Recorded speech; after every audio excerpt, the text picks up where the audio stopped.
And tonight we got to check out a little fan film. Yeah. We don't usually do this kind of thing, No. but writer-director Milko Davis reached out to us. Superstar writer-director Milko Davis from such films as Jurassic Thunder, and Z-Rex. Z-Rex, The Jurassic Dead, Tsunami.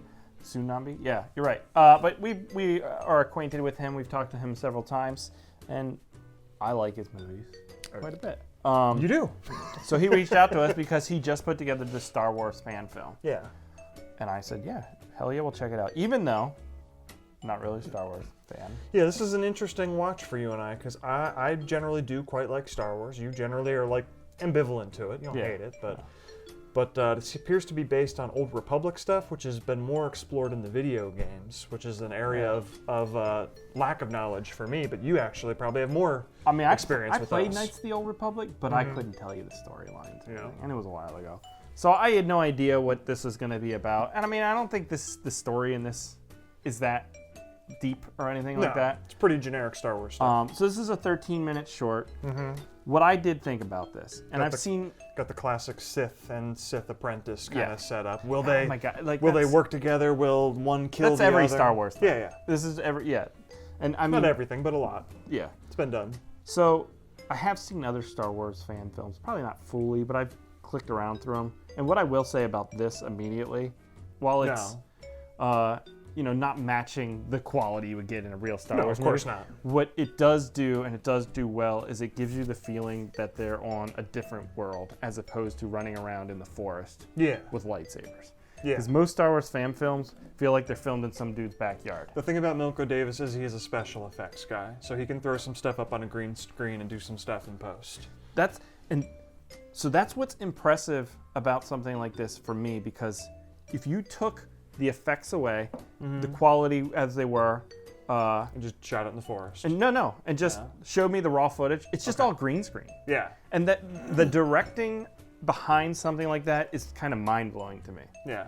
And it's not what you would get from a normal director, because the kind of people that make movies like that, those kind of movies that are all green screen are going to be budgets that are this high, massively high. Yeah, that's what we love about Milko Davis. And that's what I love. So he's making movies for no money, all green, relatively speaking, all green screen for the most part. And it's just, that takes a person who can see something out of nothing. That's not there in the room. Yeah. And so I'm impressed, because a lot of the shots are really clever and everything like that.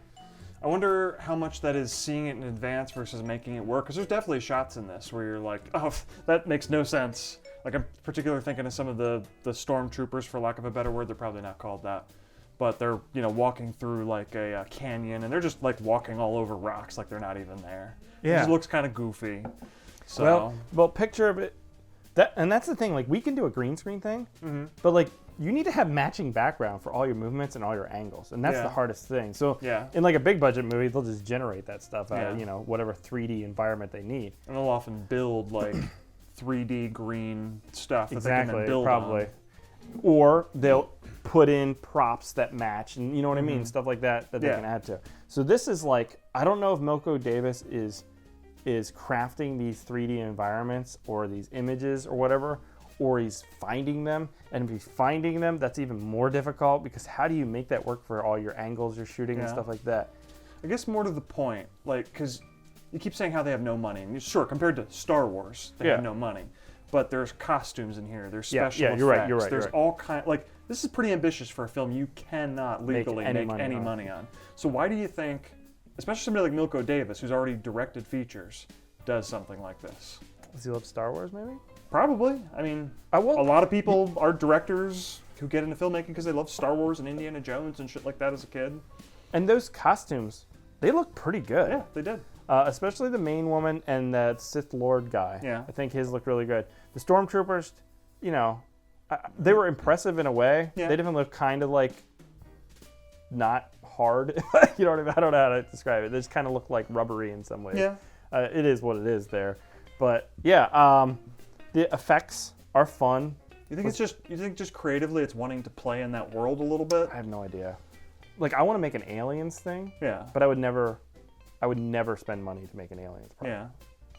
I guess is the desire, you think, it could be a creative. I just want to play in that world. I love that world. I want to do those effects. Or is it learning techniques that you can then apply to your own films if you're going to make a sci-fi or a horror? I have no idea because so many people do it. Yeah, it's this Star Wars thing. To me, I honestly don't get it. Go back to my band metaphor from our previous episode. I don't know what order you're putting these out in. Is it like a group of people get together, they want to make something, but they don't know what?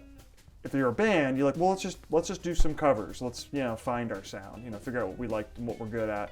And then after you've done just playing in the garage, playing all other people's songs, then you make your. Is that what this is? You make a Star Wars thing because you all know the thing. It's going to be the Sith and the Apprentice, and there's going to be lightsabers, and there's going to be a floating ball droid. I hear you there, and let's play with it, and then we'll use all those techniques we learned or figured out in this film, and then apply it to. Is it a learning thing? I think yes for some filmmakers, but for Milko Davis, he's already done this kind of thing.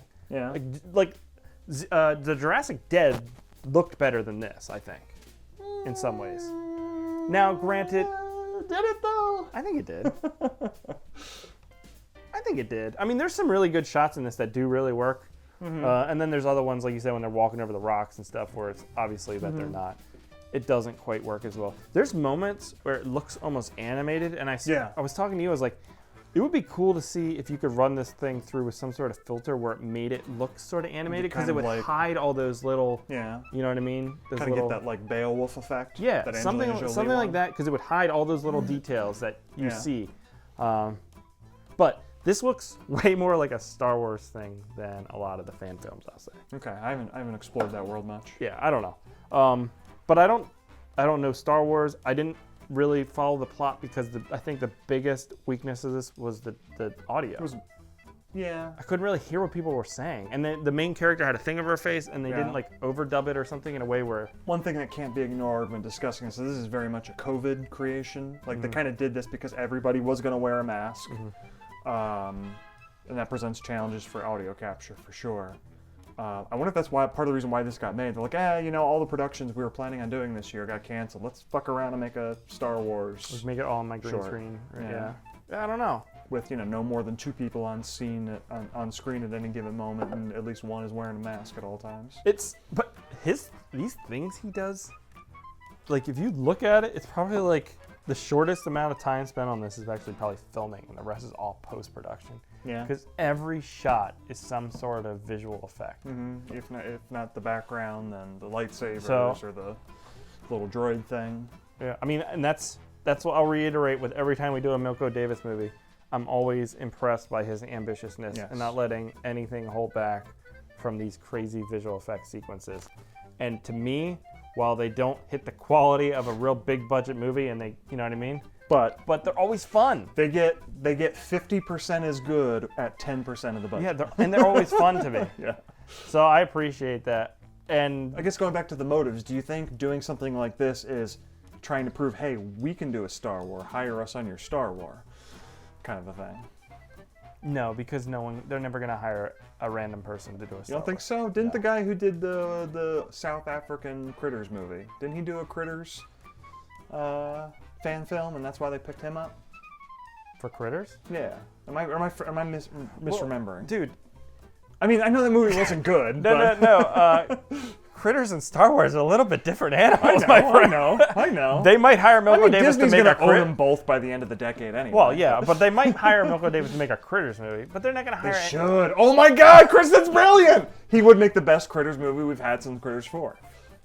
Check out our Critters Attack. No, what do we call our show? Crate Night episodes? The episodes of Crate Night? I can promote. We do a bite-sized Critters podcast examining the franchise 1 minute at a time. Yeah, I don't know. I'm trying to think. But yeah. I don't know why people do it. I honestly don't. Okay. It seems like for the amount of money and effort, like just change it in some way and make it not Star Wars. So you can try and monetize it or whatever. Yeah. But if you're making short films, you're probably not monetizing too much or anything. Yeah. I mean, I don't think you generally make a short film in the hopes of making money off of it. No. If you are, it's practice. It's fun, that kind of thing. Intention to get noticed. And this is probably both of those things for him. And he probably loves Star Wars. Yeah. Because maybe it could draw some attention from Star Wars fans that might want to check out more of his work. Star Wars fans, there's a fuck ton of them. Yeah. So if he makes something like that, there's a good chance you'll get some eyes on it. Yeah. and That's then fair. maybe they'll check out your next movie or something like that. But yeah, it's fun and it's out now. It's like 12 minutes of your time, so I think it's worth checking out, We'll be sure to especially if you like link it. Star Wars, Be sure to link it in the description. like we always do. We're definitely gonna do that because we always do that correctly. Anyways, that's gonna do it for Star Wars Dark Fate. Fate? Rain. Dark Rain. Rain. I was thinking of that Terminator movie. Milko Davis, you should make a Terminator. Yeah. You should make Starship Troopers 5. Jurassic Terminator. That's what he should make. Jurassic Terminator. Dude. That's the third in the franchise. Get it done. I want to be in it. Where they send a Velociraptor back in time. Yes. It's just a robot Velociraptor who has to murder Jarrah Connor. Jarrah Connor. Do that, Milko. And cast us in your movie. Yes. All right, that's going to do it, guys. Thanks for watching. We'll catch you here next time. Goodbye.